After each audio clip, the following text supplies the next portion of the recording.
یہ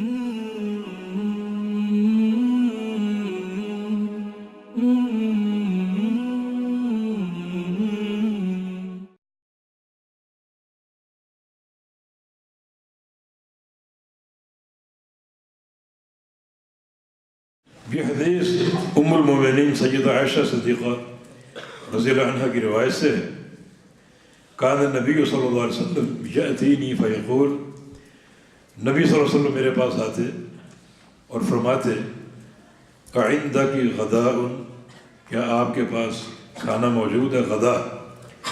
غدا وہ کھانا ما یؤکل اول النہار، جو دن کے شروع حصے میں کھایا جائے، جیسے ناشتہ ہے وغیرہ۔ اور غدا کا اطلاق دوپہر کے کھانے پر بھی ہوتا ہے، یعنی دن کا کھانا غدا ہے اور رات کا کھانا عشاء ہے۔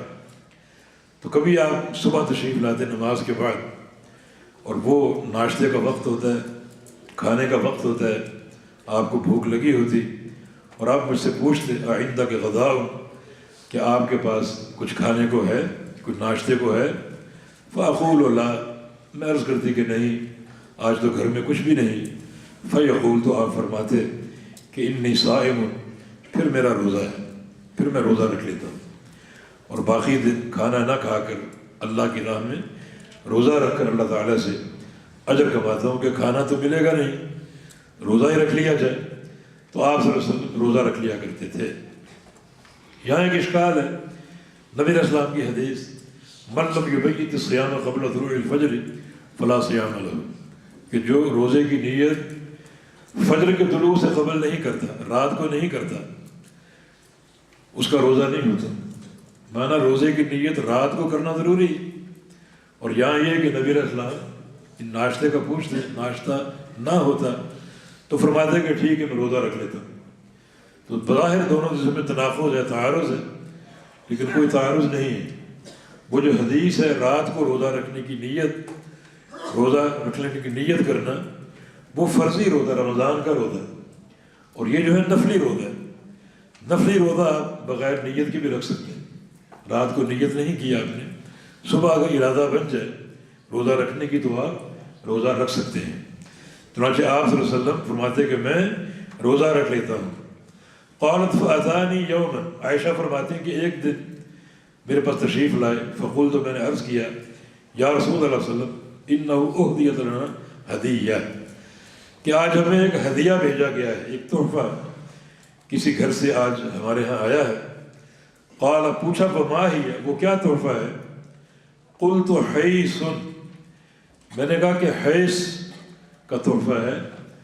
حیث ایک میٹھا کھانا ہے جس میں مکھن اور کھجور مکس ہوتی ہے، مکھن اور کھجور کو ملا کر یہ ایک حلوہ تیار کیا جاتا تھا، یا گھی وغیرہ شامل کر کے یہ ایک میٹھا کھانا تیار کیا جاتا تھا۔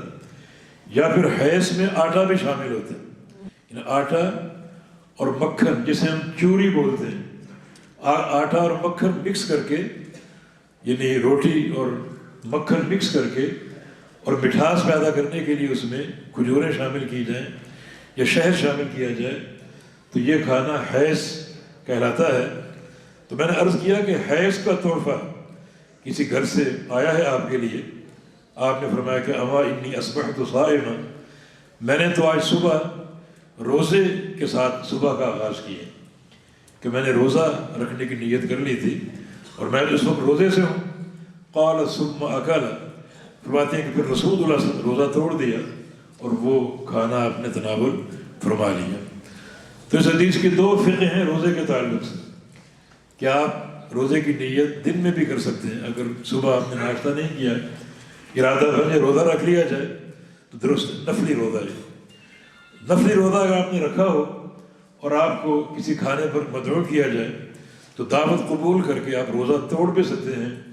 نبی علیہ السلام کی حدیث کے مطابق الصائم متطوع امیر نفسہ ہی، نفلی روزے دار جو ہوتا ہے وہ اپنے آپ کا امیر ہوتا ہے، چاہے تو پورا کر لے اور چاہے تو کسی کے مدعو کرنے پر اس کو توڑ دے اور ختم کر لے۔ تو آپ صلی اللہ علیہ وسلم نے جب یہ کھانا جو کسی نے ہدیہ بھیجا تھا، جب آپ کو اس کا علم ہوا تو آپ نے روزہ توڑ دیا اور آپ نے وہ کھانا تناول فرما لیا۔